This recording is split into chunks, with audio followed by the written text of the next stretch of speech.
እኔ በቅዳሴ ዙሪያ ያለ ጥያቄ እኛ እዚህ ሳውዲ እንደመኖራችን በወላይ በፊት ቅዳሴ ይከታተል ነበር እና ያው ስራ እየሰራን ነው። ቁመን አንድ ቦታ አይደለም ቅዳሴ የምናስቀድሰው ያው ሰው ቤት ስለሆነ ያለ ነው። ቅዳሜና እሑድ እከታተል ነበር ማለት ነው።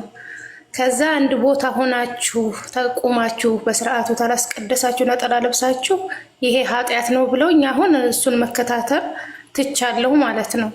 እና አሁን እኛ በወላይ እንደ በፊቱ ማስቀደስ እችላለሁ ወደ እንዴት ነው መቀሰፍ አለ ስላሉ ይተውኩኝ ማለት ነው። ይሄን ለመጠየቅ ነው አባቴ። እና ቤተክርስቲያን ሁል ጊዜ ቅዳሴ በገባ ቁጥር ይቺ ሰዓት የምታስፈራ ነች፣ ግርምት ነች ብላ የምታስጠነቅቀን ከመልመድ የተነሳ ቅዳሴውን እንዳንደፋፈረው ነው። እንግዲህ ችግር ነው። እንኳን እኛ አገልጋዮቹም አንዳንዴ ይደፋፈራሉ አይደል? ቀሲስ መጀመሪያ የሚገባ ዲያቆንና በኋላ እየለመደ አንዳንዱ ይደፋፈራል። በለመደው ቁጥር ብዙ ጊዜ በቆየ ቁጥር መጋረጃውን ሲገልጥ እንኳን የቤቱን መጋረጃ የሚገልጥም ይመስለዋል። ዝም ብሎ ሳይጠነቀቅ በአክብሮትም የማያደርግ ማለት ነው። እውነተኞቹ ደግሞ ሞር እየፈሩ ነው የሚሄዱት።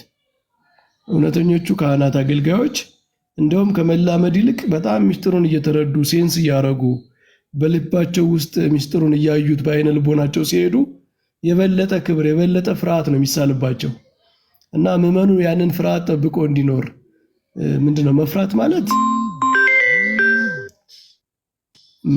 ማለት እኛ ልጆች ነን፣ የእግዚአብሔር ልጆች ነን እና ይሄ የባርነት ፍርሃት አይደለም ያለብን፣ የማክበር ነው። የመጠንቀቅ ለዛ ነው ዝቅ ብሎ በጽሙና ወፍርሃት ቁሙ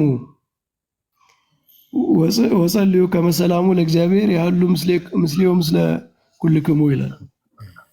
በጽሙናና በፍርሃት ቁሙ፣ የእግዚአብሔር ሰላም ከኔና ከናንተ ጋር ይሆን ዘንድ ጸልዩ ይላል። ይቺ ቀን ምን ያህል የምታስፈራ ነች ካለ በኋላ ግን ምን ይላል? በጽሙናና በመፍራት ቁሙ። መላእክት ግሩማን መላእክት በሰማይ በእግዚአብሔር ዙፋን ፊት ሲቆሙ በመፍራት ነው የሚቆሙት። እንደዚህ እግራቸውን አመሰቃቅለው አይደለም የሚቆሙት ማለት ነው። አንዳንድ ሰው ጤነኛ ሆኖ በእግዚአብሔር ፊት ቁጭ ብሎ ጸሎት ሲያደርግ በጣም ይገርማል እኮ። የታመሙ ሰዎች እግዚአብሔር መቼም እንደ መቆም ይቆጥርላቸዋል። በእግዚአብሔር ፊት በግዴለሽነት ቆሞ ጸሎት አይደረግም። ተቀምጦማ በጭራሽ ጤነኛ የሆነ ሰው ተቀምጦ መጸለይ የለበትም። ተቀምጦ መጸለይ በፍጹም መቆም አምልኮ የቃል የመንፈስ ብቻ አይደለም የአካልም ነው። አካላችን የአምልኮ መልክ ማሳየት አለበት። መቆም በራሱ አቋቋማችን ከአካላችን የሚቀርብ የምስጋና መስዋዕት ነው። ፖስቸራችን ማለት ነው አቋቋማችን ራሱ እና እሱን አድርጉ። በቁሙ፣ በፍርሃት ቁሙ፣ በጽሞና ቁሙ፣ ጸጥ ብላችሁ ቁሙ፣ አሉባልታ ሳታወሩ ቁሙ ይልና እሱን ካደረጋችሁ ይላል። ግን ምን ይላል? የእግዚአብሔር ሰላም ከእናንተ ጋር ይሆናል። በዚያ በሚያስፈራ ሁኔታ ውስጥ እንኳን በሰላም ነው ያላችሁት። ከላይ የሚያስፈራ ነው ብሎ ነበር አይደል? የሚያስፈራው ይሄንን ለማያረጉት ነው። ለእናንተ ግን ምንድነው መፍራቱ መገረሙ ለማክበር ነው እንጂ የእግዚአብሔር ሰላም ከእናንተ ጋር ነው ሁልጊዜ ይላል። እንደዚህ ለማያረጉት ግን ጥሩ አይደለም። ምንድነው ሐዋርያው ቅዱስ ጳውሎስ ምን ይላል? የሙሴን ሕግ የተላለፉ ይላል እግዚአብሔር ተቆጥቷቸዋል በምድረ በዳ። እንደዚያ ከሆነ ይላል ዕብራውያን ላይ የእግዚአብሔርን ልጅ ያቃለሉ ቅዱሱን የኪዳን ደሙን እንደማይረባ ነገር የቆጠሩ ያክፋፉማ ምን ያህል ቅጣት ይገባቸዋል ይልና በሕያው እግዚአብሔር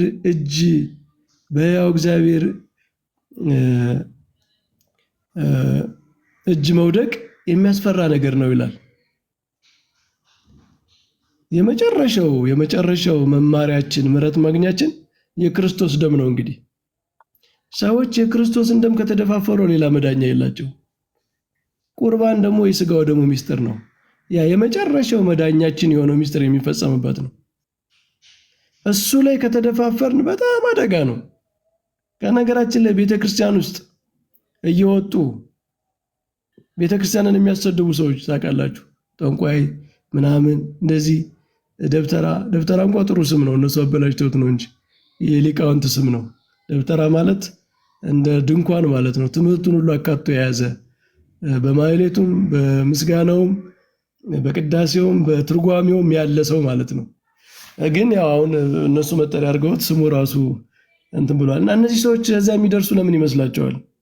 ከእንዲህ አይነት ክፉ መንፈስ ውስጥ የሚገቡ ቅዳሴ ላይ እየተደፋፈሩ ነው። በዲቁና የሚደፋፈር፣ በስርዓት አምልኮ የሚደፋፈር፣ በተለይ ቅዱስ ቁርባንን የሚደፋፈር ሰው፣ ይሄ በጣም ከባድ ነገር ነው። ቅዱስ ቁርባንን የሚደፋፈር ሰው የመጨረሻውን መዳኛውን ነው የሚደፋፈረው ማለት ነው። እና ቅዳሴ ላይ መጠንቀቅ ስላለብን ነው የማስጠንቀቂያ። መደፋፈር ስላችሁ እግዚአብሔር ድካማችን የማያውቅ አምላክ አይደለም። እኛን ለመቅሰፍ ተዘጋጅቶ ያለ አምላክ አይደለም፣ አባታችን ነው። ግን ደጋግሞ የሚደፋፈር ሰው አለ። የንስሐ ዕድል ሲሰጠው እግዚአብሔር እንደሌለ የሚያስብ፣ እግዚአብሔር ዛሬ ዝም ሲለው አንድ ጥፋት አጥፍቶ አንድ ድፍረት ደፍሮ አንድ ስህተት ሰርቶ እግዚአብሔር ዛሬ ዝም ሲለው ሁልጊዜ ዝም የሚለው የሚመስለው ሰው አለ። እንደውም የበለጠ እየጨመረ የሚሄድ ማለት ነው። እንደዛ ከሆነ በጣም መጥፎ ነው። ወደዛ እንዳንገባ ነው ይሄ ነገር የሚነገረን። ሁልጊዜ ቤተክርስቲያን ይህች ዕለት ምን ያህል በመጠንቀቅ ቁሙ፣ በጽሙና ቁሙ፣ የእግዚአብሔር ሰላም ከእናንተ ጋር እንዲሆን ጸልዩ ብላ ቅዳሴዋን የምትጀምረው ወደዚህ ድፍረት እንዳንገባ ሁልጊዜ እንደ መላእክት በፍርሃት በመጠንቀቅ አምልኳችን እንድንፈጽም ነው። እና ስለ ቅዳሴው ነው። ግን ስለ ምጽአትም የሚያመለክት ነገር አለው። ምክንያቱም እንግዲህ በየዕለቱ በቅዳሴ በመካከላችን የሚገኘው አምላክ በመጨረሻ ደግሞ አንድ ጊዜ ላይለየን ይመጣል አይደል? እና እያንዳንዱ ቅዳሴ የሞቱ ብቻ ሳይሆን የትንሣኤው ብቻ ሳይሆን የምጽአቱን መታሰቢያ ነው። የምጽአቱን መታሰቢያ ነውና ክርስቶስ ሲመጣም እንደዚሁ ተዘጋጅተን መጠበቅ አለብን ነው።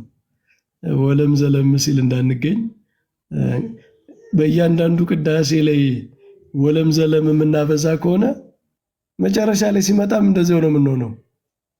እንግዲህ መጠንቀቅን የምንለማመደው በእያንዳንዱ ቀናችን፣ በእያንዳንዱ ቅዳሴ፣ በእያንዳንዱ አምልኮ ነው ተዘጋጅተን የምንኖረው ማለት ነው። ምክንያቱም በድንገት መዘጋጀት የሚባል ነገር የለም። መዘጋጀት ራሱ በድንገት አይገኝም አይደል? ሰው የለመደውን ኑሮ ነው እንጂ የሚኖረው በድንገት ከለመደው ውጭ መሆን አይችልም።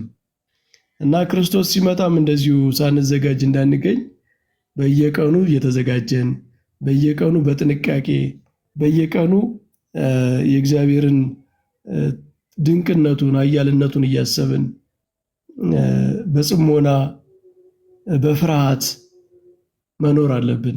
ቅዱስ ፍርሃት ማለት ነው። ይሄ የልጅነት ፍርሃት፣ የባርነት ፍርሃት ሳይሆን የልጅነት ፍርሃት፣ ልጅ አባቱን እንደሚፈራው እንደዛ መኖር አለብን። እግዚአብሔርን እኛ የምንፈራው ልጅ አባቱን እንደሚፈራው ነው።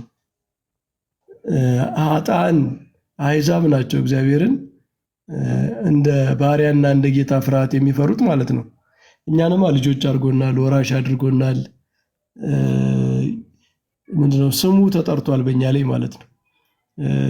ከእንግዲህ ባሪያዎች አልላችሁም፣ ነገር ግን ወዳጆች እላችኋለሁ ብሏቸዋል ሐዋርያትን። እኛ ልጆች ነን። እኛ በክርስቶስ ክርስቲያን ተብለናል። የክርስቶስ ስም ተጠርቶብናል በላያችን ላይ ማለት ነው። የእሱ ልጅነት በእኛ ልጅነት ላይ ተጠርቷል። በባርነት መንፈስ ውስጥ አይደለንም። ይሄ በሞት ፍርሃት ውስጥ እንዳሉ ሰዎች፣ በባርነት መንፈስ ውስጥ እንዳሉ ሰዎች የምንኖር ሰዎች አይደለንም። ነገር ግን ደግሞ ልጅ አባቱን ግን ይፈራል። ይደፋፈራል እንዴ? ልጅ አባቱን እንኳ አይደፋፈርም፣ አክብረው ነው የሚኖረው። እንደውም ባሪያ ከሚያከብረው የበለጠ ልጅ ያከብራል። ባሪያ እኮ በልቡ እያጉረመረመ ነው አይደል እንደሚያከብረው? በልቡ እያጉረመረመ ነው፣ እየተማረረ ነው። ልጅ ግን አባቱን የሚያከብረው ሳያጉረመርም በፍቅር ነው። እንደዚህ አይነት ፍርሃት፣ እንደዚህ አይነት አክብሮ ከኛ ይጠበቃል። ቅዳሴውም መጀመሪያ ላይ እሱን መልእክት አስተላልፎ ይጀምራል። እንግዲህ ባጎደልኩ ደግሞ ቀሲስ ጨምሩበት። ቃል ተሰማልን። መምህር በረከት እግዚአብሔር በእድሜ በጤና ይጠብቅልን። ሌላ ጥያቄ ያለው አለ? እኔ በቅዳሴ ዙሪያ ያለ ጥያቄ፣ እኛ እዚህ ሳውዲ እንደመኖራችን በወላይ በፊት ቅዳሴ ይከታተል ነበር እና ያው ስራ እየሰራን ነው፣ ቁመን አንድ ቦታ አይደለም ቅዳሴ የምናስቀድሰው፣ ያው ሰው ቤት ስለሆነ ያለ ነው። ቅዳሜና እሑድ እከታተል ነበር ማለት ነው። ከዛ አንድ ቦታ ሆናችሁ ተቁማችሁ በስርዓቱ ታላስቀደሳችሁ ነጠላ ለብሳችሁ ይሄ ኃጢአት ነው ብለውኝ አሁን እሱን መከታተል ትቻለሁ ማለት ነው። እና አሁን እኛ በወላይ እንደ በፊቱ ማስቀደስ እችላለሁ ወደ እንዴት ነው መቀሰፍ አለ ስላሉ ተውኩኝ ማለት ነው። ይሄን ለመጠየቅ ነው አባቴ።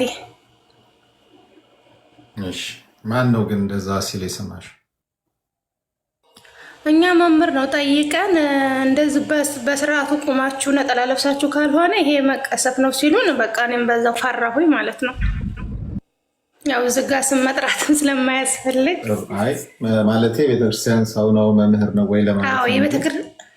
የቤተክርስቲያን ሰው ነው፣ የቤተክርስቲያን ሰው ነው የጠየቅኩት እና አይቻልም ሲሉኝ፣ እኔም በቃ የመቅሰፍት ያመጣል ሲሉኝ፣ በራሳችሁ ላይ መቅሰፍት አታምጡ፣ ተጠንቅቃችሁ ፈርታችሁ ነው ማስቀደስ ያለባችሁ አሉ። እኛ ደግሞ ዝጋ እንደዛ አድርገን ማስቀደስ አንችልም፣ ድካምም አለ። እንደኛ ደግሞ እነሱም ይጠሩናል። አስለን ጸሎት ራሱ እየሰማን ትተን እንሄዳለን። ተረጋግተን እንትን የምንልበት አጋጣሚ የለንም ማለት ነው። መልካም። እሺ፣ መምህር በረከት ይመልሱልሻል። መምህር የኔታ ኤፍሬም እንኳን ደህና መጡ። እንዴት ዋሉ? ሰላም ብያለሁ። አምላክ አበው እግዚአብሔር ይመስገን። ይፍቱ የማይሰራ ኃጢአት። መምህር በረከት ሌሎቻችሁ እንደምን ዋላችሁ? ደህና ሰነበታችሁ ወይ? እንኳን ደረሳችሁ። ሰላም መምህር፣ እንዴት አሉ? እግዚአብሔር ይመስገን ሰላም ነኝ። ደህና ሰነበታችሁላችሁ ብያለሁ። የክርስቶስ ሰላም ለሁላችሁም ይብዛ። አሜን አሜን። ቀሲስ መምህር ኤፍሬም ቢመልሱት ይሻላል። እኔ ደጋግሜ ስለመጣሁ ለእሳቸው ይንገራቸውና እሳቸው ሰምተውት የሆን ጥያቄውን መምህር ኤፍሬም ከትንሽ ደቂቃ በኋላ ልቀጥል፣ መኪና ላይ ልውረድ። አይ ቲንክ ቅድም ነበር ሻለል እህታችን አንስቼው ነበር እኔ በአጋጣሚ እና አንዳንድ ጊዜ የምንሰማውንም መምረጥ አለብን። ያውን እዚህ በተለይ ሶሻል ሚዲያው ላይ ያለው አንዱ ችግር ሁሉም ሰው ዋይፋይ እና ስማርትፎን ያለው በሙሉ ሰባኪና አስተማሪ ነው እና የተለያየ ቤተክርስቲያን የማትለውንም ጭምር የሚናገሩ ሰዎች ስላሉ ምንሰማውን መምረጥ፣ በተለይ ወሳኝ የሆነ ቤተክርስቲያን ትምህርቶች ላይ ከትክክለኛው ምንጭ መስማታችንን ማረጋገጥ ያስፈልጋል። ቅዳሴ እንግዲህ ምን ማለት እንደሆነ በደንብ ተረድተሻል እህታችን። ቅዳሴ ለማስቀደስ ማድረግ ያለብንን ነገር በሙሉ እንድናደርግ ይጠበቃል። ግን አሁን እናንተ ያላችሁበት ሁኔታ ደግሞ ሌላ ሁኔታ ውስጥ ነው ያላችሁት። ቤተክርስቲያን የሌለበት በራሳችሁ ፈቃድ እንደፈለጋችሁ መንቀሳቀስ የማትችሉበት ሁኔታ ውስጥ ነው ያላችሁት። በዚህ ውስጥ እንዳለ አንድ ኦርቶዶክሳዊ ክርስቲያን እንዴት ነው ሃይማኖቱን ፕራክቲስ ማድረግ ያለበት? ጸሎቱን፣ ጾሙን፣ ቅዳሴውን፣ ሌላውንም ነገር ማከናወን ያለበት እንዴት ነው ሲባል እንዳለንበት ነባራዊ ሁኔታ ነው የሚወሰነው ማለት ነው። ስለዚህ በኦንላይን በሚደረገው የትኛውም አገልግሎት ላይ መሳተፍ ትችላላችሁ፣ መሳተፍም አለባችሁ። ምክንያቱም በየትኛውም ሁኔታ ውስጥ ብንሆን ክርስትናችን መቀጠል ስላለበት ህብረት የምናደርግበት ስለሆነ ህይወቱ ያንን ህብረታችንን የምንገልጥበት የአምልኮ ስርዓት ውስጥ መሳተፍ አለብን። ስለዚህ ቅዳሴ ማስቀደስ አይከለከልም። ከቻላችሁ ቆማችሁ ልክ ቅዳሴ ስናስቀድስ ቆም እንደምናደርገው አድርገን ማስቀደስ አለብን። ግን ስራ ላይ ከሆንን ቆመን ማስቀደስ የማንችልበት ሁኔታ ውስጥ ከሆንን መንፈሳችን ነው ዋናው መገናኘት ያለበት ከቅዳሴው ጋር። አካላችን ስራ እየሰራ ሊሆን ይችላል፣ እሱም ከአቅም በላይ በሆነ ምክንያት እንጂ ቅዳሴ ስናስቀድስ ሌላ ነገር እያደረግን አይደለም እናስቀድሰው አይደል? ይታወቃል፣ እሱ ግልጽ ነው ትምህርቱ። ግን ከአቅም በላይ የሆነ ነገር ገጥሞን ቅዳሴውን መስማት ወይም ከቅዳሴው ጋር አብረን ማስቀደስ ከፈለግን ስራችንንም እየሰራን ልባችንን ግን ከቅዳሴው ጋር አድርገን ማስቀደስ እንችላለን። ይህንን የሚከለክል ነገር የለም እና በዚህ መንገድ ነው መረዳት ያለብሽ እህታችን ለማለት ነው። መምህራኑ ይጨምሩበታል። መምህር በረከት።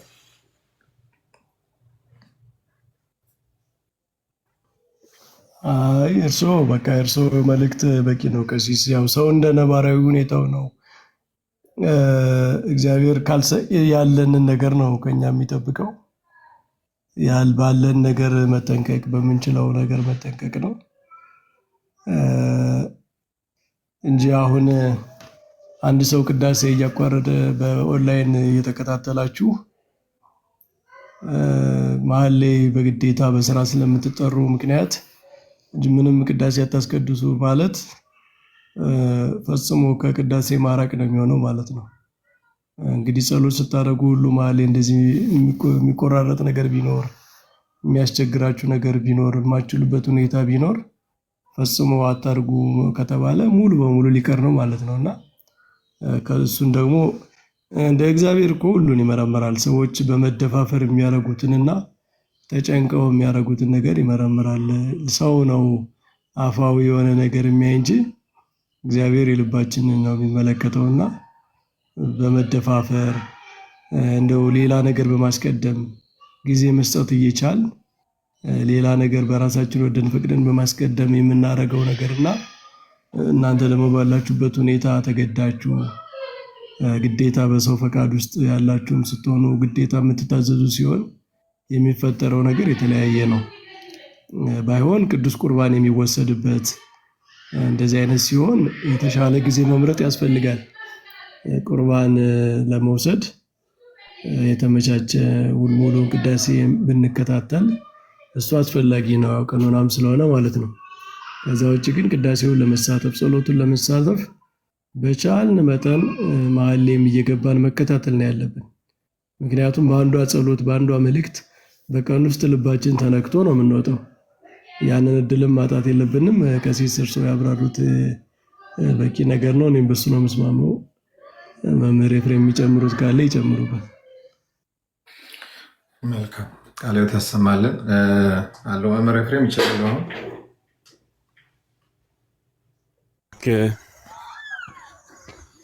አይ ግሩም ቃልዎት ያሰማልን። ወኢተአገሰ እስከ ይፈጽሙ ጸሎተ ቅዳሴ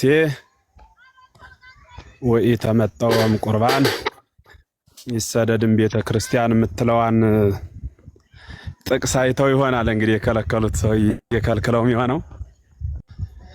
ገና ሰው ወደዚህ ቤተ መቅደስ ሊያስቀድስ የመጣ ሰው ቢኖር ብለው አዋጅ እያወጁ እየተናገሩ ነው የሚመጡት። ከዚህ አንጻር ያ ንግግር ግሩም ንግግር ስለሆነ በቤተ መቅደሱ ቆመው አምስቱም አገልጋዮች የሚያስተላልፉት መልእክት ነውና ህዝቡም አብሮ ተቀብሎ የሚያዜመው ዜማ ነው። ይሄንን ቃል ሲያይ እውነት ነው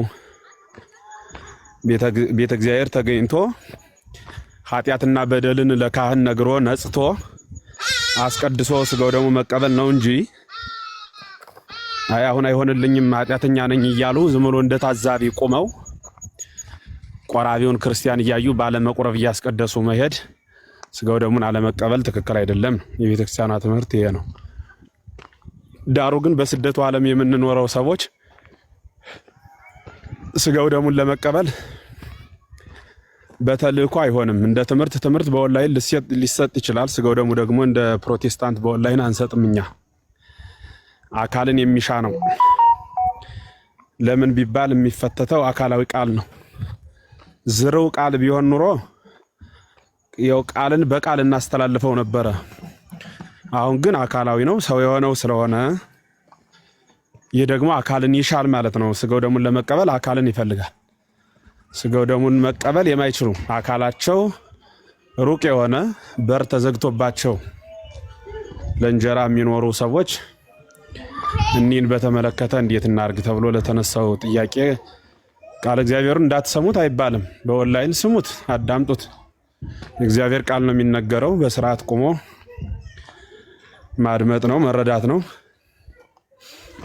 ይበል የሚያሰኝ ግሩም ነው። እንግዲህ መቼስ ቃል እግዚአብሔር እንዳትሰሙ እያልን ሙዚቃ እንድትሰሙ አሉባልታ እንድትሰሙበት ጆሮአችሁን አናበረታታ።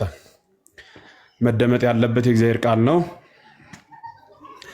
መሰማት ያለበት የእግዚአብሔር ቃል ነው። የእግዚአብሔርን ቃል እንድትሰሙ እናበረታለን፣ እንመክራለን ማለት ነው። ዳሩ ግን እንዲሰመርበት የምፈልገው ሁሌ የማስተላልፈውን መልእክት ዛሬ ማረሰው የምናገራለሁና ይህ ነገር ምንድን ነው? በውጭው ዓለም የምትኖሩ እህቶችና ወንድሞች እግዚአብሔርን በምላት በፈቀዳችሁበት ሰዓትና ጊዜ ማምለክ ወደምትችሉበት ቦታ መምጣታችሁን ወይም ወደዚያ ለመምጣት ማመቻቸታችሁን አትርሱ። ለምንድን ነው እንዲህ ብዬ የምናገረው? ለምሳሌ ሁሉን ነገር በኦንላይን ልናደርግላችሁ እንችላለን። ንስሐም በአካል አካልን የሚሻ ነበረ። አሁን ላይ እንደየጊዜ ግብሩ ሰው በዚያ ንስሐ ሳይገባ ከሚሞት ብለን እንደ ሊቃውንት ውይይት እየተደረገበት ይሁን እስኪ በስልክም ቢሆን ሰው ይሁን ተቀበሏቸው የሚል ሐሳብ የተወያየን ንስሐውን በስልክ እየሆነ ነው። ትምህርቱን በአካል ተቀምጣችሁ ተማሩ። አካላችሁ ስለሌለ በኦንላይን እያስተማርናችሁ ነው። ሌላውንም ነገር ጠቅላላ ኦንላይን እያደረግነው ነው። የክርስቶስ ቅዱስ ሥጋና ክቡር ደም ግን ኦንላይን አይደለም። በሌላ አነጋገር እያንዳንዱ ነገር ሚዜ ነው። ወንጌሉ ሚዜ ነው። የወንጌል ግብሩ ወደ ሙሽራው ክርስቶስ ማድረስ ስለሆነ ንስሐው ሚዜ ነው፣ ስግደቱ ሚዜ ነው፣ ጾሙ ሚዜ ነው። ግቡ ሙሽራው የክርስቶስ ቅዱስ ሥጋና ክቡር ደም ነው፣ ወይም ሙሽራው ራሱ ክርስቶስ ነው። ይህ ቅዱስ ሥጋና ክቡር ደም በመልእክት አይሆንም። ምናልባት ትምህርት ተምረህ ምን እንዳስተማሩ ሰምተህ አምጣልኝ ሊባል ይቻለዋል። ሌላውንም በመልእክት ጾምም አጽዋጽመኝ ልንለው እንችል ይሆናል። ብዙውን ነገር እንዲያደርግልኝ ዘህሊና ልንለው እንችል ይሆናል። የክርስቶስ ቅዱስ ሥጋና ክቡር ደም ግን አምጣልኝም አይባልም፣ በመልእክት ንገርልኝም አይባልም። በተልኮ የግድ አካልን ማስገኘት የሚፈልግ ብቸኛ ጎዳና ስለሆነ የስደቱን ዓለም ጊዜያዊ ለውጥ አምጠን መጠን ድህነትን አሸንፈን በያዝናት መክሊት ከዘመዶቻችን ጋር ወጠን ገብተን ሰርተን ለመብላት የሚያገለግል እንጂ ለዘላለም መኖሪያ ቤት አድርጎ የስደቱን ዓለም መኖር ይሄ በጣም የዋህነት ነው። እኔ ስደት እምላችሁ ይሄ ዝም ብሎን ወደዚህ አረቡ ምድር ያለው የሆነ ቦታ ስላለ እሱን ስደት እያልሁት አይደለም። ሰው በጠቅላላ ስደተኛ ነው። በነገራችን ላይ በክርስቶስ ካሳ ተካሰልን እንጂ ዛሬም ድረስ በክርስቶስ ቢካስልንም ሰው አገሩ ገነት ነው። ገነትን ካጣ በኋላ ግን ክርስቶስ ካሳ ስለፈጸመለት ዙሮ ገነትን አያገኛትም። ሰው የሚባለው ፍጥረት ምናልባት ነፍስ ናት የምታገኘው። ነፍስ ደግሞ ሰው ተብላ ትጠራል፣ የስጋ ባህሪ ስለሌላት። አንዴ ከወጣ በኋላ ሰው ተመልሶ ገነት አልገባም አይገባም። ነፍሱ ትቆያለች። አሁን መካነ ነፍሳት ናት። ድሮ ግን በስጋ ነበር የምንኖርባት በደል ባይኖር። በኋላም ደግሞ መንግስተ ሰማያት እንጂ ምንገባ ስጋና ነፍስ ሲዋሃድ በየትኛውም አይነት ተአምር ገነት ዙረን አንገባም። ምን ለማለት ፈልጌ ነው? ከገነት የተሰደደ ነው እያንዳንዱ ፍጥረት። ያለንበት ሀገር ይህ የስደተኞች የአራዊት፣ የእጽዋት፣ የእንስሳት መኖሪያ ነው። ይህ ሀገር በእንደዚህ አይነት ሀገር መኖራችን ይሄ እያንዳንዱ ሰው ወደማያውቀው ዓለም ስለሆነ የመጣው ምንም እንትን የሚያባብል ነገር የለውም። ይሄ ተሰድጄ እንዲሁኝ የሚያስብል ነገር የለውም። ምናልባት ቋንቋ ዘየው ምናምን ከዚያ አንጻር የምናነሰው ካልሆነ ዋናው ግን ትልቅ ትኩረት እንድታደርጉበት የምፈልገው ነገር ስደት ማለት እግዚአብሔር ማይመለክበት ቦታ መገኘት ማለት ነው። በአጭር ቋንቋ ስደትን በሱ እንድትረዱ ትፈልጋለሁ።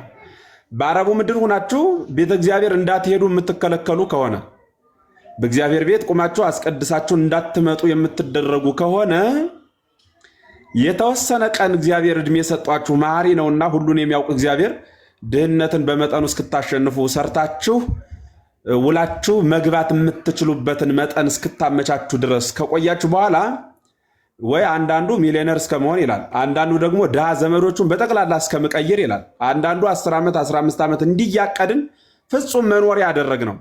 ፍጹም ስንኖር ደግሞ ለአኗኗራችሁ የሚመች ብዙ ነገር አደረግነ። ብዙ ነገር በስልክ በኦንላይን በቃ ይቻላል፣ እንዲቻላል አለ። ስጋው ደሙንስ መቼ ትቀበሉት ነው? ሚዜው በጠቅላላ የፈለገውን አይነት ልብስ ለብሶ የፈለገውን ያህል አምሮበት ሙሽራው ከሌለ ሰርግ የለም ማለት ነው። ልክ ሁሉ ነገር ኑሮ ክርስቶስ ከሌለ ቦዘን ስለሆነ የክርስቶስን ቅዱስ ስጋና ክቡር ደም መቼ ነው የምንቀበለው? በቤቱ የምንገኘው መቼ ነው? ጋብቻችን በተክሊል የሚሆነው መቼ ነው? ከኦንላይን የዘለለ ተግባራዊ ክርስትና መቼ ነው ሊኖረን የሚገባ የሚለውን እንድታስቡበት እንፈልጋለን። ይህን ማሰብ ማለት ደግሞ ምን ማለት ነው? በውጭ ዓለም ሄዳችሁ 7 ዓመት 8 ዓመት 5 ዓመት ሰርቶ ተለውጦ መምጣትም ጥሩ ነው። አንዳንዶቹ 15 ዓመት ሚሉ ያሉ በውስጥ እንዲሁ ሲጽፉልኝ 13 ዓመት ሚሉ አሉ፣ እንዲህ ሚሉ አሉ። እና እኔ አሁን በእርግጠኝነት የሆነ ወይ መጣው እዚህ ሀገር ሽሮ ቤትም ሻይ ቤትም የሆነች የሚከፍቱባት ወይ የሆነች አንድ ስራ ቦታ ጫማ ቤትም ምንም የሚከፍቱበት ነገር አጠው ነው ብዬ አላምንም።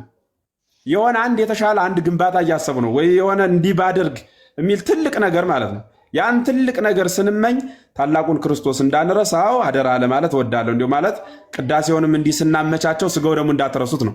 የቅዳሴ መሰረታዊ ዓላማ ሙሽራው ክርስቶስን ለመፈተት የሚያገለግል የእግዚአብሔር ቃል ነው።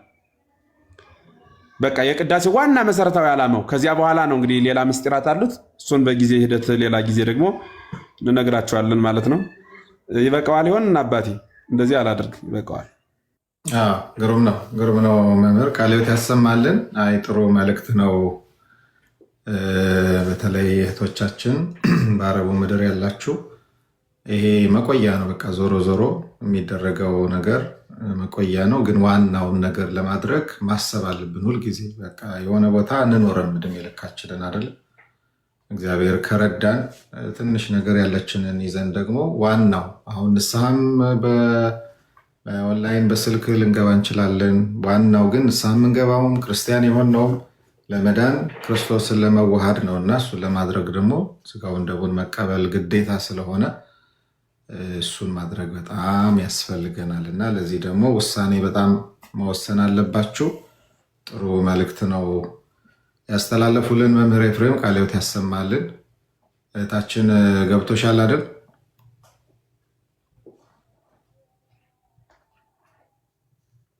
ቃለ ሕይወትን ያሰማልን አባቶች፣ ቃለ ሕይወትን ያሰማልን፣ ተስፋ መንግስተ ሰማያትን ያውርስልን፣ እግዚአብሔር ያክብርልኝ። ያው ገብቶኛል። ያው እኛ ግን ያለንበት ቤተክርስቲያን የለም፣ ቀሲስ ያውቃሉ። እኔ ሳውዲ ነው ያለሁት። ያው ገብቶኛል። አመሰግናለሁ በእውነት እግዚአብሔር ያክብርልኝ። መልካም። እሺ መልካም። ሌላ ጥያቄ ያለው አለ?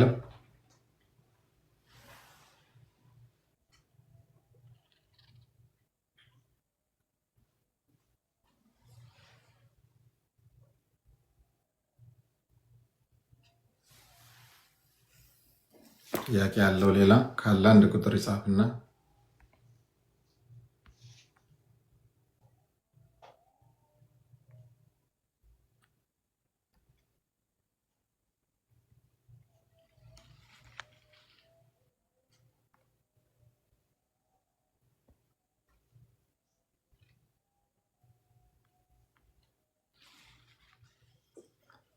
ጥያቄ ያላችሁ ጠይቁ።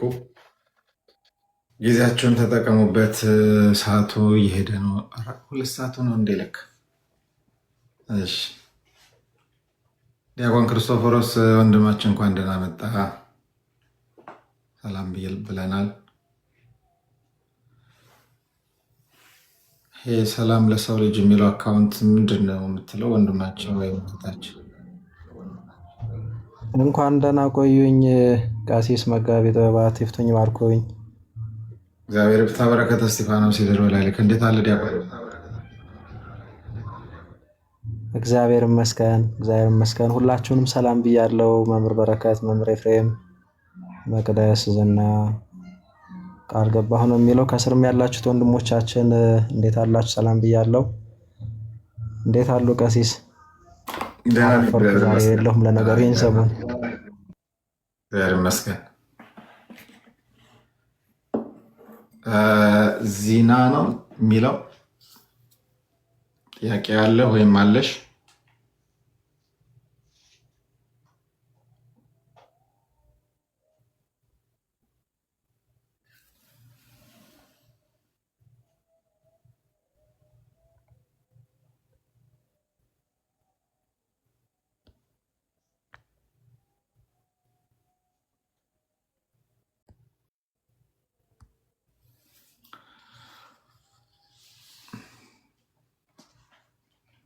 ሽፈራው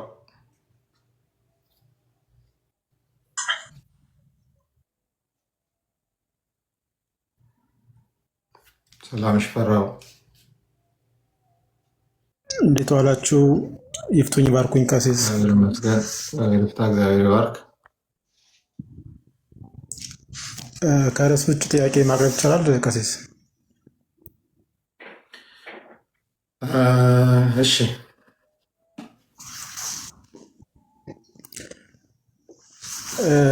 የሰው ባህሪ እስካሁን እየሰማሁ ያደኩበት ስመጣ ሁለት አበይት ባህሪያት እና 7 ንዑሳን ባህሪያት እንዳሉት ነው። ያም የስጋ ባህሪ እና የነፍስ ባህሪ የሆነ መጽሐፍ ላይ እና ፖድካስት ላይ ግን 3ኛ አበይት ባህሪያት መንፈስ ተጨምሮ ይህን ሰምችና ይህን ትምህርት ምናልባት መምህራንም ስላሉ ቢያጠሩልኝ የሚል ጥያቄ ስለነበረ ለመምህር አመሰግናለሁ።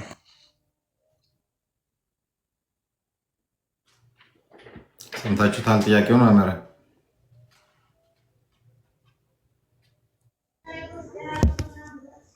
አዎ ይሰማል። መምህር በረከት ይቀጥሉ።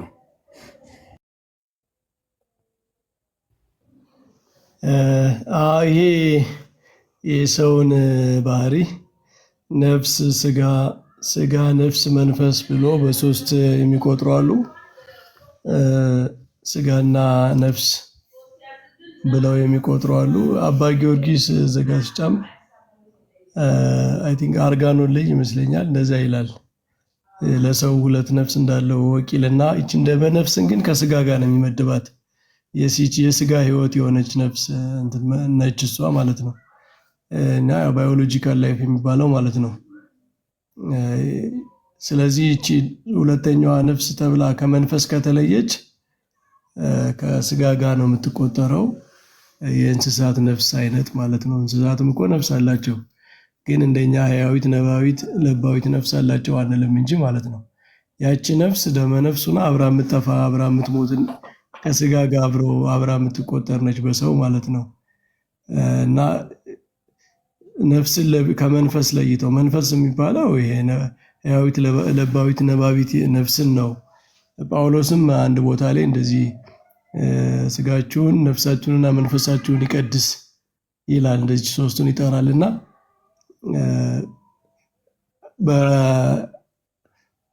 በቅዱሳት መጻሕፍትም በአባቶችም አንዳንዴ እንደዚህ 3ቱ ይዘረዘራሉ፣ አንዳንዴ 2ቱ ይዘረዘራሉ። 2ቱ ከሆኑ እቺ ደመ ነፍስ አብራ ከስጋ ጋር ተቆጥራ ነው።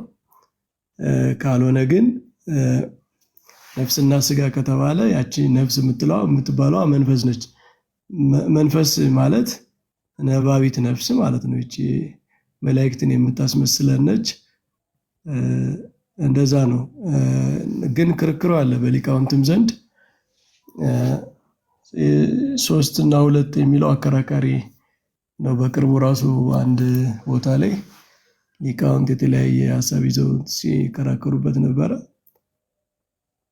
ግን የሚያከራክር ነገር የለውም። ያው በሊቃውንት ዘንድ ሁሉም ነገር አከራካሪ ስለሚሆን ነው እንጂ የአባ ጊዮርጊስ መፍትሄ ጥሩ ይመስለኛል።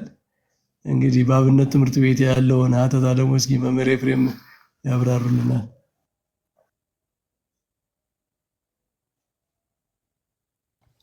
ግሩም ይቀጥሉ መምህር ኤፍሬም። አይ ድንቅ ነው የሆነው። በነገራችን ላይ ብዙ የሚያስጨምር ነገር የለውም። እንደው አስረግጦ ለመናገር ያክል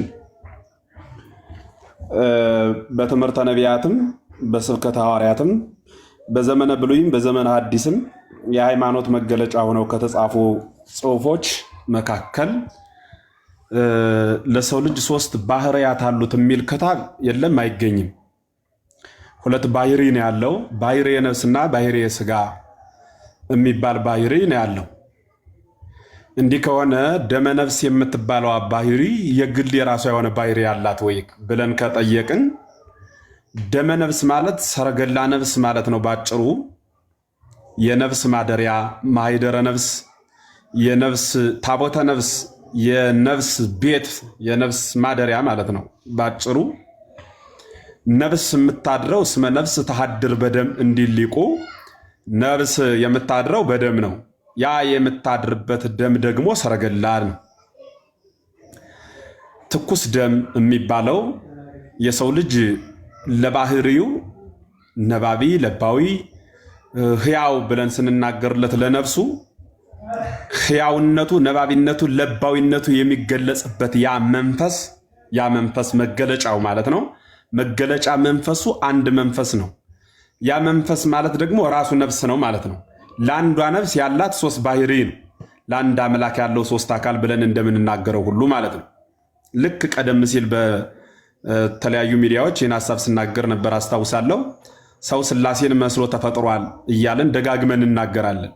ስላሴን የመሰለበት በምን ነው ብሎ ቅዱስ ዮሐንስ አፈወርቅ ንግበር ሰባን ትርጓሜን ሲተረጉመው አብ የአዳም ምሳሌ ወይም ደግሞ አዳም የአብ ምሳሌ ሆኖ ተፈጥሯል ይላል። ለምን ቢባል አባት ሳይኖረው አዳም ለፍጥረታት ሁሉ አባት ሆኖ እንደተገኘ አብም አባት ሳይኖረው ለወልድ አባቱ ሆኖ ተገኝቷልና ወልድን ማነው አቤልን በወልድ ይመስለዋል። አቤል በመወለድ ነው የተገኘው፣ ወልድም በመወለድ ወልድ በመወለድ እንደተገኘ ሁሉ አቤልም በመወለድ ልዩነቱ የአቤል መወለድ በስጋ ነው። ምሳሌው ዘያጽጽ ነው፣ ጎደሎ ምሳሌ ነው። ያኛው በመንፈስ ነው። ስለሆነ ያ ዘላለማዊ ነው፣ ያ የማይቀየር ነው፣ ያ ባህሪያዊ ነው። ይህ ደግሞ የባህሪ እንኳን ቢሆን ባህሪውም የጸጋ ስለሆነ እንደ አቤል ነው ማለት ነው። ሔዋን በፀዓት ነው በመውጣት ከጎኑ አጥንት በኩል እንደተገኘች ሁሉ እንደዚህ ሁሉ መንፈስ ቅዱስም ደግሞ መንፈስ ቅዱስ ከአብ የሰረጸ ብለን እንደተናገርነው ሁሉ ሔዋንም ከአብ ሔዋንም ከአዳም ከአብራኩ የተገኘች ወይም ደግሞ ከጎና አጥንቱ የተገኘች ናት ብላ ቤተክርስቲያን ታስተምራለች። በመጽሐፍትም እናገኛለን ማለት ነው። ምን ለማለት ፈልጌ ነው? ሰው ሁሉ ባህሪው በጠቅላላ ብዙ ነገሩ አምላኩን መስሎ የተፈጠረ ነው። እንደ አርአያችን እንደ ምሳሌያችን እንፍጠር የሚለው በራሱ ያንን ሀተታ የሚያስነሳ ስለሆነ ማለት ነው። እና ሰው እግዚአብሔር መስሎ የተፈጠረ ፍጥረት ነው የሚባለው ለዚህ ነው። አንድ እንዲህ ከመሰለ ሰው 2 ባህሪ ብቻ ነው ያለው። 3 ባህሪ ያለው ካል 3 ህልውና ይኖረዋል ብሎ እንደ መካድ ያለ ነው። ለምሳሌ 3 ህልውና ማለት የሰው ህልውና 2 ነው። አንዱ በነፍስ የሚኖረው መኖር ነው። ሁለተኛው በስጋ የሚኖረው መኖር ነው።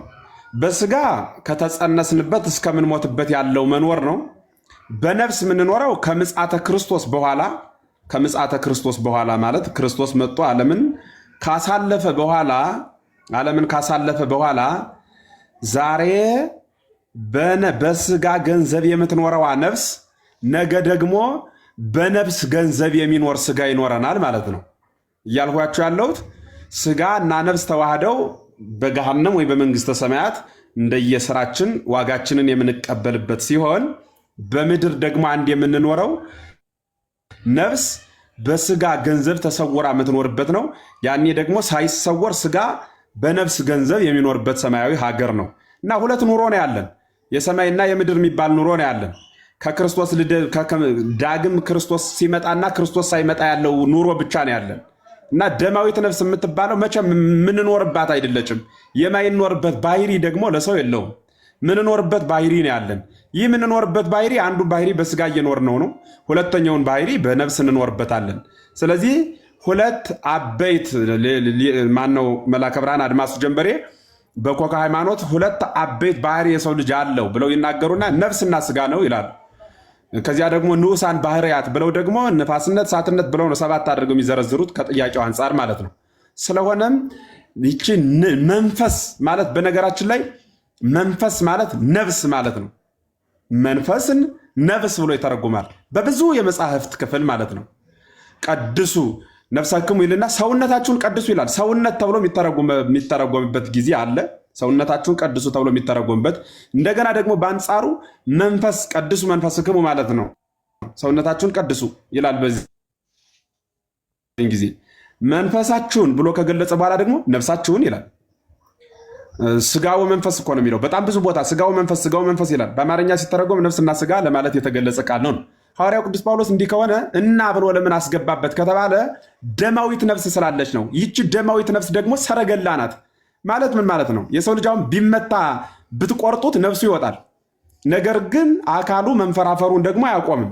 ያች የምትንፈራፈረዋ ደመ ነፍስ ናት። ሕያውት ግን አይደለችም፣ መኖር አትችልም። ከነበረችበት ወዳልነበረችበት ደቂቃ ራሱ መቀየር አትችልም። ያች የምትንፈራፈረዋ ደማዊት ነፍስ ናት። ምንኛ ናት ከተባለች ማህደረ ነፍስ ናት ማለት ነው። ማህደረ ነፍስ ማለት ነፍስ የሚያድርበት ሰረገላ ናት። ሰረገላ ኮረቻ እንደማለት ነው። በቤተ ጉባኤ እንግዲህ ካበው ያገኘ ነው፣ ከመምህራን የሰማነው ማብራሪያ ይሄ ነው። የቀረው ካለ ሊቃውንቱ ጨምሩበት። ቃላት ያሰማልን መምህራን። አይ ቲንክ ወንድማችን ጥያቄ ተመልሷል። በደንብ እንትን አላለም። አሁን ያነበብኩት መጽሐፍ ምን ይላል? ለምሳሌ የአንድ መጽሐፍ አሳያችኋለሁ። የቅዱስ ፈጣሪ በቃሉ ምድርን ከመሰረተ መንፈሱ ዓለምን ከሞላ በኋላ እንዲህ አለ፣ ሰውን በመልካችን እንደ ምሳሌያችን እንፍጠር፣ የባህር ዓሦችንና የሰማይ ወፎችን እንስሳትንና ምድርን ሁሉ በምድር ላይ የሚንቀሳቀሱን ሁሉ ይግዙ አለ።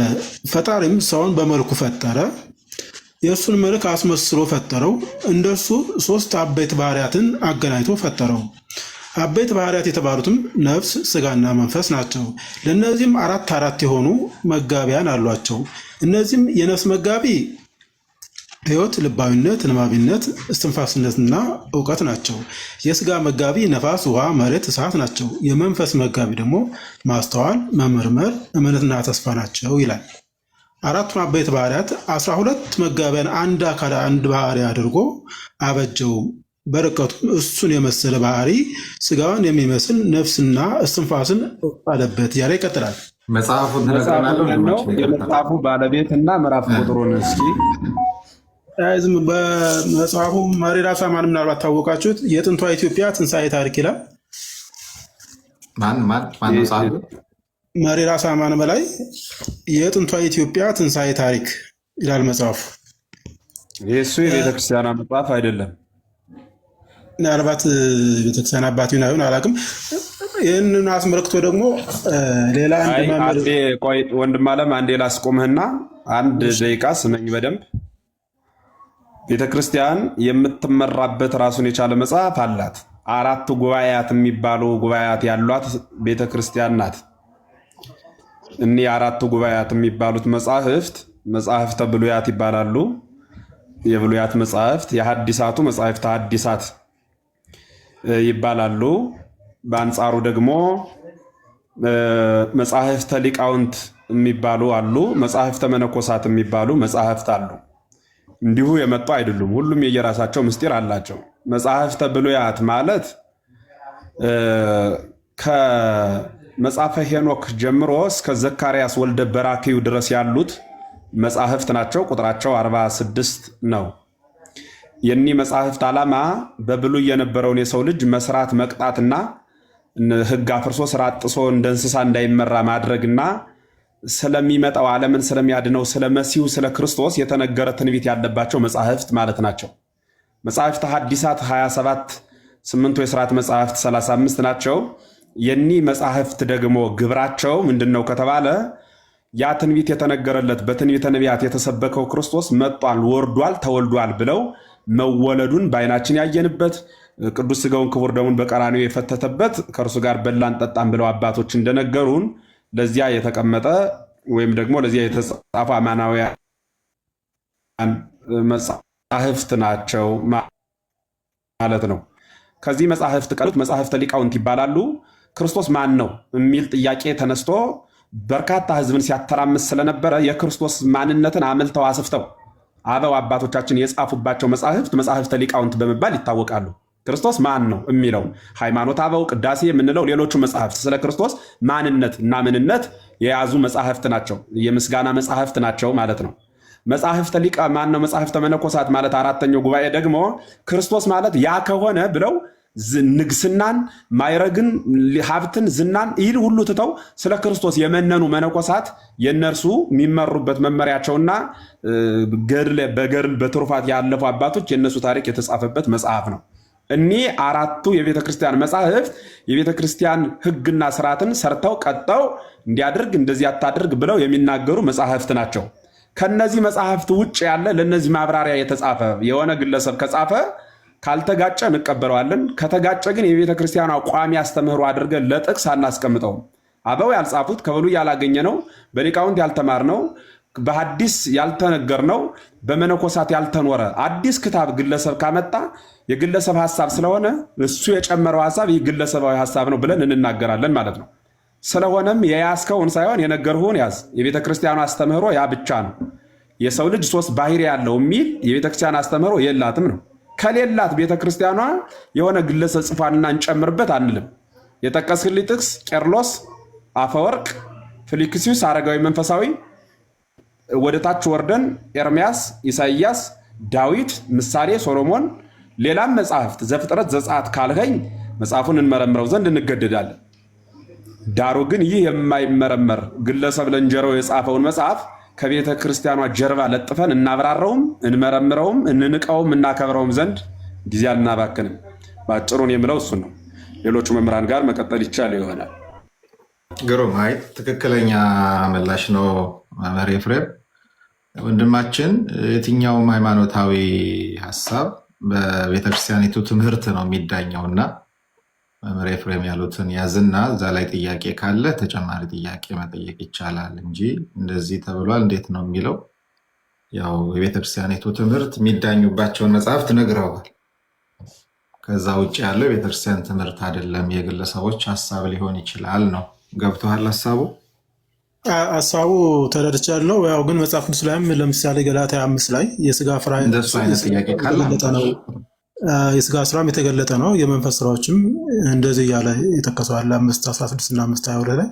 ከዚያ አንጻር እንደው ይታዩ ከሆነ ምናልባት ከዛ ጋር የተነጋገሩት ተስቀደም ይህን ትምህርት ስላልሰማሁትና ይህንን ትምህርት እሱን ያነሳውን አሁን በደንብ አበርተው እሱን አበርተው ቆይ አንዴ ልጨርስና ከዚህ ቀደም ምን ደግሞ የሰማሁት ይህን 7ቱን ንዑሳን ባህርያት እና 2ቱን ባህርያት ዋና ባህርያት ስለነበረ መጽሐፍ ላይ ይህን ሳነብ ስላገኘሁት ለመቀበልም ቸግሮ ሌላ ፖድካስት ላይም አንድ ዩኒቨርሲቲ ምንድነው መንፈሳዊ ኮሌጅ የሚያስተምሩ ዶክተር ቀሲስ መዝገቡ የሚባሉ መምህር ፖድካስት ላይም ሰምቻቸዋለሁ። እንደዚሁ የሰውን 3 አበይት ባህርያት እንዳሉት ሲናገሩ ሰምቻቸዋለሁ እና 2ቱን መነሻ ይዤ እየሰማሁ ያደግኩት ደግሞ ሌላ ስለነበረና አሁን ደግሞ እነዚህ ስለሰማሁኝ ይህን ትምህርት ማጥራት ስለነበረ ነው።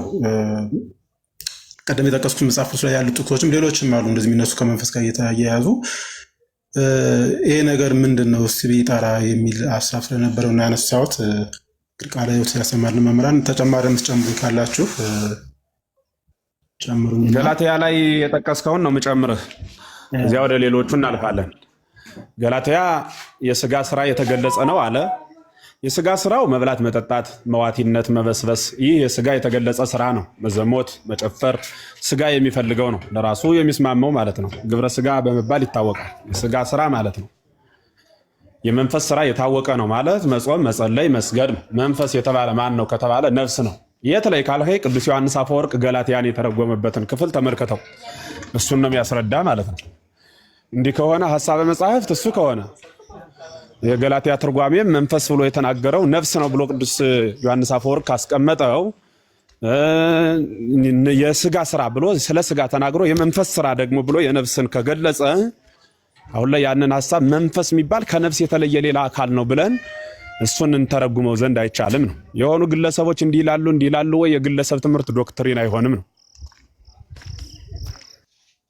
እመቤታችንም እንደዚሁ ለይታ ነፍሷንና መንፈሷን ለይታ የተናገረችበት ሉቃስ 1 ላይ ያለው እሱም እንደዚሁ እስቲ ተለይቶ ቢብራራ እንደዚሁ። እሱንም በተመለከተ እመቤታችን ቅድስት ድንግል ማርያም ነፍሴ ተአብዮ ነፍሴ ለእግዚአብሔር ወተታሰይ መንፈሴ በአምላኬው መድኃኒየ፣ ነፍሴ እግዚአብሔርን ታከብረዋለች ከፍ ከፍም ታደርገዋለች፣ መንፈሴም በአምላኬ በመድኃኒቴ ደስ ትሰኛለች የሚለው ሉቃስ 1:47 ጀምሮ ያለው ይህ ቃል የተነገረበት መንፈሴ ማለት ይህ ቅዱስ መንፈስ እግዚአብሔርን አመስግን የሚል እግዚአብሔርን የምናመሰግንበት መንፈስ ለዚያ የተገለጸ እንጂ መንፈስ ከነፍስ የተለየ ሌላ አካል አይደለም ነው። አረ ነው የሚል አካል ካለ በየትኛው ዘመን በየትኛው ዓለም የሚኖር ህልውና ነው። መኖሪያው የት ነው? ማይደሩ እግዚአብሔር ፍጡርን የሚፈጥረው በመፈጠሪያ ቦታው በፍጡርነት ይኖር ዘንድ ላለው ነው። ያ ፍጡር ነው። ፍጡር ከሆነ ማይደርን ይሻል። ዘመናት ህልውናም አለው። ለምሳሌ የእንስሳ ባህሪ ስናነሳ የሚኖርበት አለ ህልውና ፍጡር ስለሆነ ማንኛውንም አካል ብንጠቅስ መሬትን አሁን ብንላት የሰውን ምሳሌ የያዘች ናት። ሰው በደም በስጋ ነው የጸናው በሶስት ነገር የሰው አካሉ እንዲህ የጸና ነው ካልነ የመሬትም እንደዚህ ያጸንታለች ብለን እንደ ስጋ መሬቱ እንደ ደም ውሃው እንደ አጽም ደግሞ ድንጋዩ ይዟታል ከቦ ብለን እንናገርላታለን። አሁን መሬትን እንዲህ ብለን ተረጎምንላት ማለት ከመኖር ከጀመረችበት ዘመን ጀምሮ ግዑዝ ወይም ደግሞ የግዑዝ አካል ህላዌ ብያኔ ብትኖርም የረቂቅ አካል ህልውና እንደሚኖር ህላዌ ያላት ነዋሪ ናት። ልክ የሆነ ትኖራለች፣ የሆነ ዘመን ታልፋለች። የማይኖር ፍጡር የለም። በዘመኑ የማይሰለጥን ፍጡር መንፈስ የሚባለው በየትኛው ዘመን የሚኖርበት ነው። ከነፍስ የተለየ ከሆነ ሰረገላ ነፍስ አይደለም ከተባለ በየትኛው ዘመን የሚሰለጥን ነው? በየትኛው ዘመን ነው የሚሰለጥነው? እንደዛ ነው ግሩም።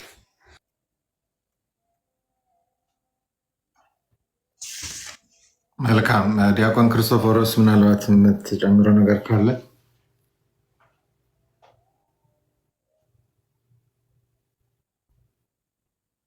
የለም ቀሲስ ኧረ መምህር በረከትም እንትን ያሉት ያስቀምጡት አለ እይታዎች አለው እንዴ ነው አሉ መምህር በረከት መምህር አላ ይከተሉ የተለየ ነገር ከላይ ተሰማልን። አይ እንግዲህ የሰው ተፈጥሮ ሁሉም አባቶች የሚያብራሩት ሰው ረቂቅ ተፈጥሮ አለው ከመላእክት ጋር አንድ የሚያደርገው ግዙፍ ተፈጥሮ አለው ደግሞ ከዚህ ከሚታየው ዓለም ጋር አንድ የሚያደርገው ማለት ነው። ግዙፍ ከሆነው ዓለም ጋር በግዙፍ ተፈጥሮና በረቂቅ ተፈጥሮ መካከል ሌላ ሶስተኛ በመካከል የለም እና እቺ ነፍስ የምትባለዋ የስሜት ሴንተር የሆነችው በእንስሳትም ዘንድ ያለችው ደመ ነፍስ ነች። እሷ ከስጋም ጋር ስትቆጠር ነው እንግዲህ ነፍስ የሚባለው ማለት ነው። ማን ነው መንፈስና ነፍስና ስጋ ብለን ከሁለት በሰፊ የምንከፍለው ማለት ነው። እና ይሄ በቂ ነው። ዋናው ጉዳይ ሰው ከመላእክት ጋር አንድ የሚያደርገው መላእካዊ ተፈጥሮ አለው። እሱ ነፍስ የምንለው ነው። ደግሞ እዚህ ማቴሪያል ከሆነው ከግዙፍ ዓለም ጋር አንድ የሚያደርገው ተፈጥሮ አለው። እሱ ነው። ይሄንን መያዝ አለብን። ይሄን የሚያስማማን ሶስተኛ በመካከል ያለ ሌላ ሶስተኛ ተፈጥሮ ስለሌለ ማለት ነው። እና ነፍስ የምትባለዋ ደመ ነፍስ የምትባለዋ ምንድነች? ቀደም መምህርም እንዳብራሩት አባ ጊዮርጊስም ይቺ ከስጋ ጋር አብራ የምትቆጠር ነች ብሏል። አርጋኖ ላይ ዛሪፈር እናርግ ግን አንዳንድ እነዚህ አሁን የሚጠቀሱ ሰዎች ምናምን መጠንቀቅ ይኖርብናል። በጣም ስፔኩሌቲቭ ቴዎሎጂ ያላቸው ሰዎች አሉ። አንዳንዴ ከትርጓሜ ባህል የሚያፈነግጥና በራሳቸው በጣም ይሄ እንደ ኖስቲኮች ማለት ነው። በጥንት ዘመን እንደነበሩ ኖስቲኮች የተለየ መገለጥ የተለየ ሚስጥር የሚያውቁ አይነት አድርገው የሚጽፉ ሰዎች አሉ እና እንደዚህ አይነት መጽሐፍት ላይ መጠንቀቅ ይኖርብናል። አንዳንዴ ስለሌላም ነገር አሁን ክርስቶስን ኢየሱስ ክርስቶስ ኢትዮጵያዊ ነው ብለው የሚጽፉ ሰዎች አሉ። በቃ የሆነ ታሪክን የሚከልሱ እንትንን በጣም ስፔኩሌቲቭ አድርገው ደግሞ ዶክትሪንን ወደ ሌላ ነገር ውስጥ መሳብ የሚፈልጉ ሰዎች አሉ እና እኔ እንደ አንድ እንደው ጉዳዩን አስተያየት እንደሚሰጠው የምመክረው ነገር በቃ መደበኛው ነገር ይበቃናል። እኛ በትርጓሜ ትምህርት ቤት ያለው ሁሉም ሰው የሚስማማበት መደበኛ የሆነው ነገር ይበቃናል። በጣም አከራካሪ ስፔኩሌቲቭ የሆነ ሪቪዥኒስት የሆነ አዲስ ነገሮችን የሚያሳይ የሆነ የተደበቀ ጥቂት ሰዎች የሚያውቁት አይነት እውቀት የሚመስል እንዲህ አይነት መጽሐፍት ምናምን ተጠራጠሩ። ብዙ ሰዎች ሌላ አይነት አስተሳሰብ ውስጥ በዚህ ጉዳይ የሚገቡ ስለሚኖሩ ማለት ነው እና የትርጓሜው ባህል ይበቃናል። በትርጓሜ ባህል ውስጥ ያለው በሊቃውንት አባቶች ያለው በፓትሪስቲክ አባቶች ያለው ይበቃናል። እነሱ ያብራሩበት መንገድ በትርጓሜም ያለው ነው። ከዚያ ውጭ ያለው ግን አሁን ነፍስን 12 እንትኖች በዚህ ደረጃ ስፔኩሌቲቭ እኮ ነው። ይሄ በጣም የራቀ ስፔኩሌሽን ነው። ባይዘው በስፔኩሌሽን ደግሞ መጨቃጨቅ አያስፈልግም። ስፔኩሌሽን አንዳንድ ሰዎች የሆነ የተገለጠልን ሚስጥር ካለ ካሉ ራሳቸው የያዙት ከዛ ውጭ ግን ስፔኩሌሽንን አንጥቶ ዋና መደበኛ ትምህርት ጋር ትከሻ ለትከሻ አጋፍቶ ማከራከር እንደዚህ አይነት ነገር ጥሩ አይመጣምና ወንድሜ አንተን ማለት አይደለም። አንተ ያው ጥያቄ ተፈጥሮብህ እሱን ነው የተናገርከው። ግን እንዲህ አይነት ቴንደንሲዎች አንዳንድ ቦታ ላይ ይታያሉ። መጽሐፍቶች አሁን የጠቀሳቸው ሰው የጻፏቸው መጽሐፍቶች አሉ ብዙ እንደምታውቁት። አብዛኛው ነገር ወጣ ያለ ነገር ነው እና ይህን ነገር ብንጠነቀቅ ጥሩ ነው ለማለት ነው። አይ ግሩም ነው። በዚያውም ላይ መምህር በረከት ካነሱት አይቀር ተራቀቅን የሚሉ ሰዎች የእውቀት ጉዞ ነው። እውቀት ደግሞ ከመገለጽ ያንሳል ብቻ ሳይሆን ይደቃል።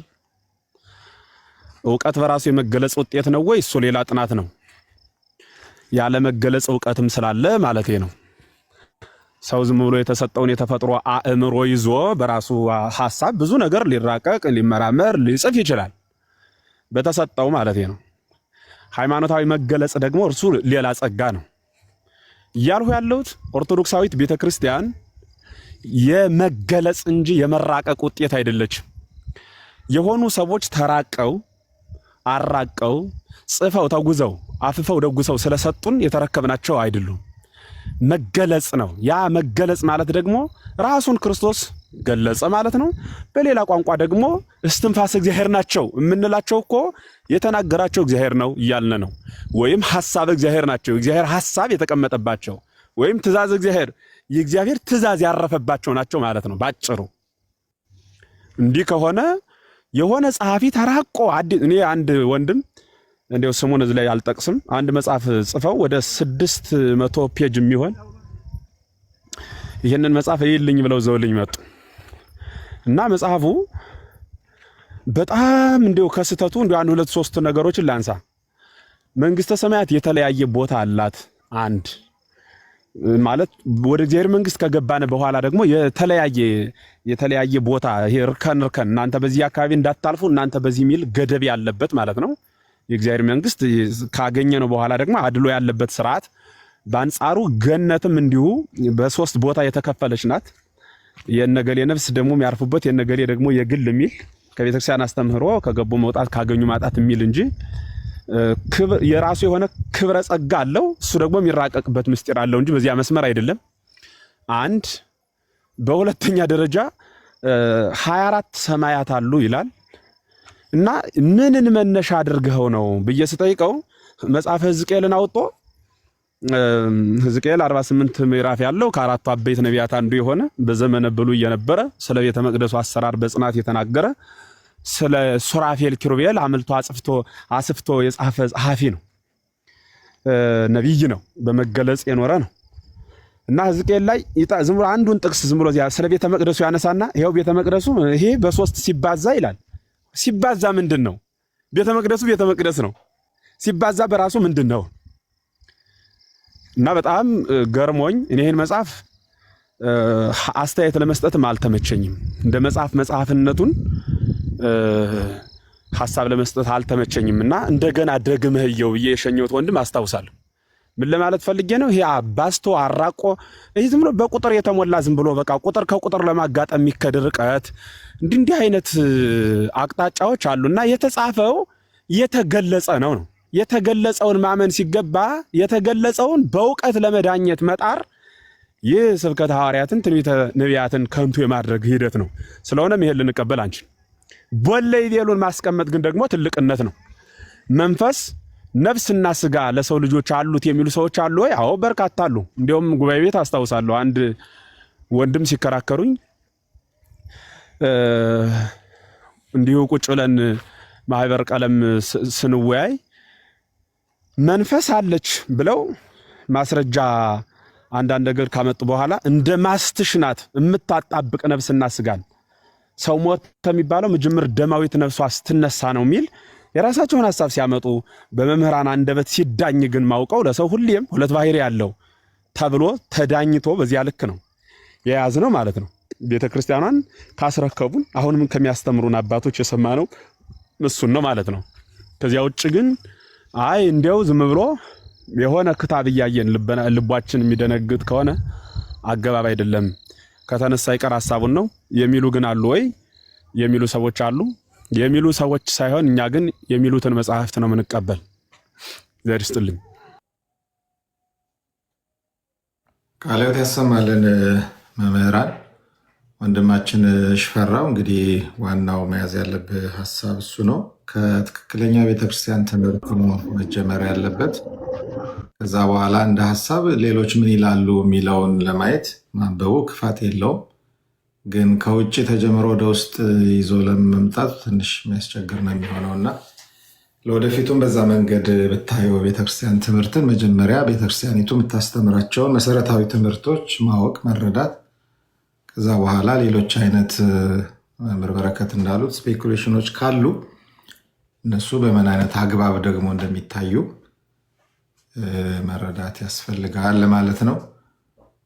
መምህር እንኳን ደህና መጡ። ቀጥተኛ ሃይማኖት ሰላም ብያለሁ።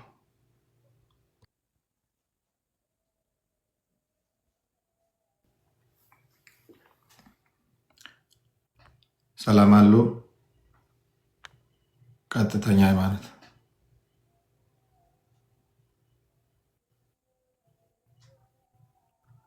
እሺ፣ እንዴት አሉ? እንኳን ደህና መጡ። ሰላም ብያለሁ። ሰላም ለሁላችንም። እንኳን ደህና መጡ። ሰላም ብያለሁ። ሰላም ለሁላችንም። እንዴት ነው? እግዚአብሔር ይመስገን ደህና ነን። ትንሽ ያስተጋባል እንትኖት ሰው የተመቸውን እይታ መያዝ አይችልም ወይ የሚል ጥያቄ ከስር ጠይቃለች መሲ የምትባል አንድ እህታችን። ምን ማለት ነው? በምን ጉዳይ ከሆነ ይቻላል፣ በእምነት ውስጥ አይቻልም። የግሉ አምላክ ፈጥሮ ነው እንዲያሚበይ ጣዖት አምላኪነት ነው። በህብረት እያመለኩ ስላሴ አንድም ሶስትም ናቸው፣ አንድነታቸው ሶስትነታቸው ነው ብላ ፕሮቴስታንት ከሆነ ይቻላል። በፕሮቴስታንት ከሆነ ይቻላል።